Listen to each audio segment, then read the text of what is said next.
केरल जैसे स्टेट को Islamic state बनाने की साजिश का हिस्सा है। योगी आदित्यनाथ ने केरल में अपने भाषण में लव जिहाद, कट्टरपंथ और सबरीमाला जैसे गंभीर मुद्दे उठाए। योगी ने कहा, हाई कोर्ट ने 2009 में ही कहा था लव जिहाद के लिए कानून बनाया जाए, पर केरल सरकार ने कोई ध्यान नहीं दिया।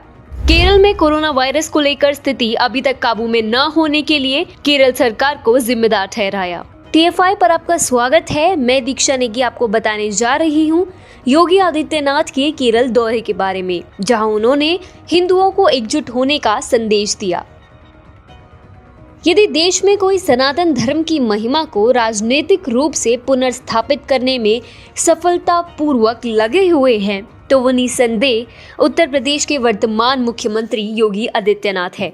कभी देश के सबसे पिछड़े राज्यों में शामिल यूपी आज सबसे प्रगतिशील राज्यों में शामिल होने के लिए प्रयासरत है और यहाँ उन्नति के नाम पर संस्कृति से कोई समझौता भी नहीं हुआ है। अब यही विचारधारा योगी आदित्यनाथ केरल में भी लाना चाहते हैं, जो इस समय वामपंथ और कट्टरपंथी इस्लाम की दोहरी मार से ग्रस्त है। हाल ही में केरल दौरे पर आए योगी आदित्यनाथ ने अपने भाषण के प्रारंभ में भारत माता की जय और अभिवादन का अंत जय श्री राम से करके स्पष्ट कर दिया कि यहाँ आने के पीछे उनका उद्देश्य क्या है और वे कैसे केरल के हिंदुओं को उनका खोया हुआ गौरव लौटाना चाहते हैं। उनके बयान के अनुसार सरकार ने कुछ संगठनों को अराजकता फैलाने की छूट दे रखी है, जिससे इनका दुस्साहस बढ़ गया है, लेकिन हमने इनमें से कुछ को गिरफ्तार किया है। केरल हाई कोर्ट ने लव जिहाद को लेकर यहाँ की सरकार को आगाह किया था, लेकिन केरल की सरकार ने कुछ नहीं किया। हमने यूपी में लव जिहाद को लेकर कड़ा कानून बनाया और 2009 में केरल हाई कोर्ट ने कहा था कि लव जिहाद इस्लामिक स्टेट बनाने का हिस्सा है, लेकिन यहाँ की सरकार को इसकी चिंता नहीं है। योगी आदित्यनाथ ने सबरीमाला मंदिर से लेकर वुहान वायरस के विषय पर सत्ताधारी LDF और कांग्रेस समर्थित UDF दोनों को घेरा। योगी आदित्यनाथ के अनुसार केरल के अंदर यहाँ की सरकार सबरीमाला मंदिर के साथ खिलवाड़ कर रही है। प्रदेश के अंदर LDF और UDF दोनों सरकारें भ्रष्टाचार का प्रतीक रही हैं। यूपी की आबादी 24 करोड़ है, लेकिन अब वहाँ 2000 से भी कम कोविड-19 के एक्टिव केस बचे हैं और WHO ने भी सरकार की सराहना की है। पहले केरल की सरकार उत्तर प्रदेश की जनता पर हंसती थी, लेकिन अब सब केरल सरकार पर हंस रहे हैं।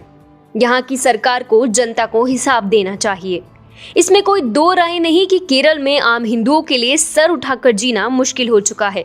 सबरीमाला के विषय पर कम्युनिस्ट सरकार ने किस प्रकार से जनता की आस्था के साथ खिलवाड़ किया था, ये किसी से नहीं छुपा है।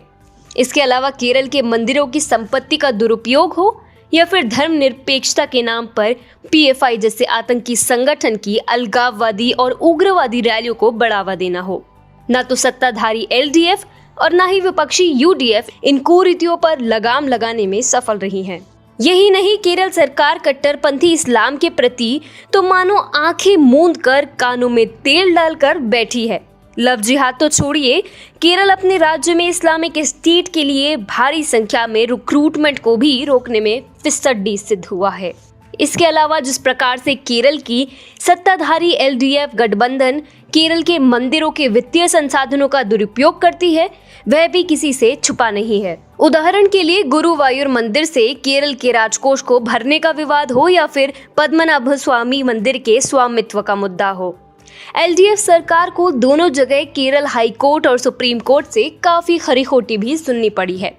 ऐसे में योगी आदित्यनाथ का केरल आना इस बात का परिचायक है कि अब केरल में भी हिंदुत्व की महिमा गाई जाएगी। योगी आदित्यनाथ की सबसे खास बात यह है कि न वे विकासशील परियोजनाओं को अनदेखा करते हैं और न ही विकास के नाम पर संस्कृति से समझौता करते हैं। अपने मुखर स्वभाव के कारण ही उन्होंने अयोध्या को एक प्रसिद्ध पर्यटन स्थल में पुनः परिवर्तित करने में सफलता पाई है। इसके अलावा जिस प्रकार से उन्होंने असामाजिक तत्वों को नियंत्रण में रखा है, वो भी प्रशंसनीय है। जो CAA के विरोध प्रदर्शन और हाथरस कांड के विरोध के नाम पर किए गए भड़काऊ प्रदर्शन के सफल नियंत्रण से स्पष्ट दिखता है। ऐसे में ये कहना गलत नहीं होगा कि योगी आदित्यनाथ ने अपने दौरे से स्पष्ट संदेश भेजा है। केरल के हिंदुओं, जागो, लड़ो और तब तक मेहनत करो जब तक अपना खोया गौरव पुनः न प्राप्त कर लो।